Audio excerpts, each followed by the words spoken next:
This is the Continental High Performance Corner. A closer look at the fastest race boats in the world.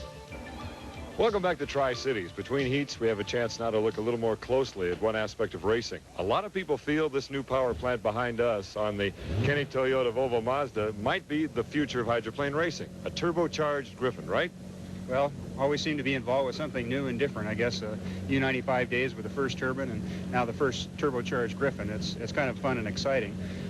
Basically now, for everybody at home, what are you doing? We know the Griffon, the horsepower that it has. Now you're turbocharging with 3 turbos, in fact. Right, Don. We've got added 3 turbos to the back of the boat. We've isolated that with a carburetor behind, basically to more or less keep it as its own system.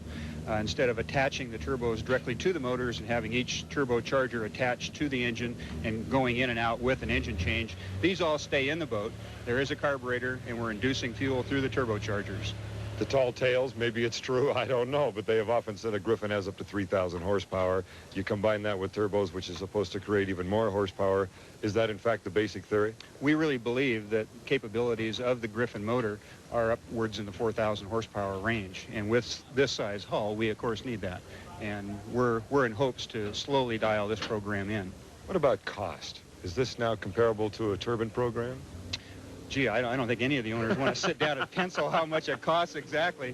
The development of anything costs a little bit more, as everybody knows in the racing game.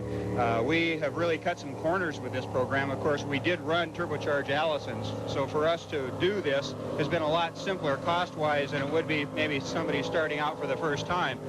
The turbines are proving out to be, of course, the boat that goes the fastest. I mean, they're tremendous. The horsepower to weight ratio is really tough to beat. But with something like this, the piston engine is still alive by all means. Right, Don. If anybody's going to have a chance against the turbines, at least to be competitive in a day-to-day racing format with a piston motor, it's going to possibly be with this motor, hopefully with this program and this boat. Leif Borgerson, he ought to know.